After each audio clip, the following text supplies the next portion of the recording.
Bonjour, nous allons voir ensemble comment introduire un graphique dans un tableur Excel. Pour cela, nous avons besoin d'un tableau contenant des valeurs qui vont être affichées dans notre graphique. Alors, il faut dans un premier temps sélectionner ce tableau, sélectionner ses valeurs et ensuite aller choisir l'onglet Insertion et puis le type de graphique que nous souhaitons. Nous avons plusieurs possibilités. Nous allons par exemple choisir le secteur angulaire en 2 dimensions. Nous voyons apparaître ici avec en légende les différentes couleurs qui correspondent aux différents mois et nous pouvons modifier le titre du graphique. Pour cela, il faut double-cliquer dessus et un menu apparaît dans lequel nous pouvons modifier le titre. Il suffit d'écrire par exemple premier graphique. On peut également modifier sa position, sa taille, le type de police de caractère, sa couleur, et on peut rajouter un contour. Pour fermer ce menu, il suffit de cliquer ici en haut et notre premier graphe apparaît dans notre tableur Excel.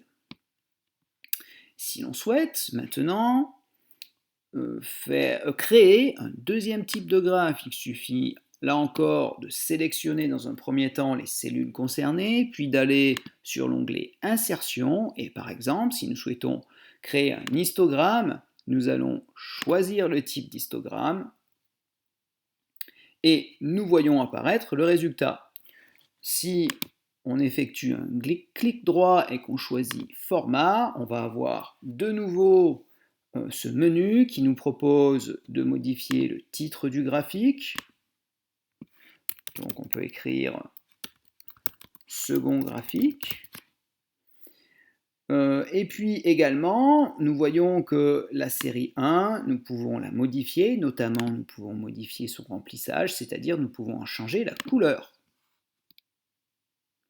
Nous pouvons également modifier le nom de la légende, nous pouvons l'écrire en série par exemple.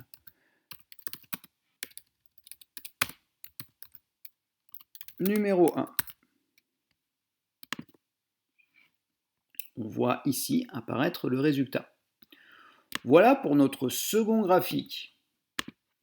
Si nous souhaitons, encore une fois, créer un autre graphique, il nous faut toujours sélectionner les valeurs concernées, aller dans Insertion, et par exemple, si nous souhaitons insérer une courbe en 2 dimensions, nous choisissons la courbe, et lorsque nous cliquons 2 fois sur notre graphique, apparaît alors notre menu. Vous voyez que la légende, par exemple, nous pouvons modifier sa position, elle se situe en bas, ici. Nous pouvons l'écrire, par exemple, à gauche. Et nous pouvons, dans Série, en modifier le nom. Par exemple, mois de l'année. Voilà pour les 3 principaux graphes, et vous voyez que automatiquement le titre est devenu mois de l'année parce que il n'y avait pas de titre par défaut. Alors dans ce cas-là, il faut modifier le titre séparément en écrivant par exemple troisième graphique. Et vous voyez que mois de l'année ici en légende n'a pas changé.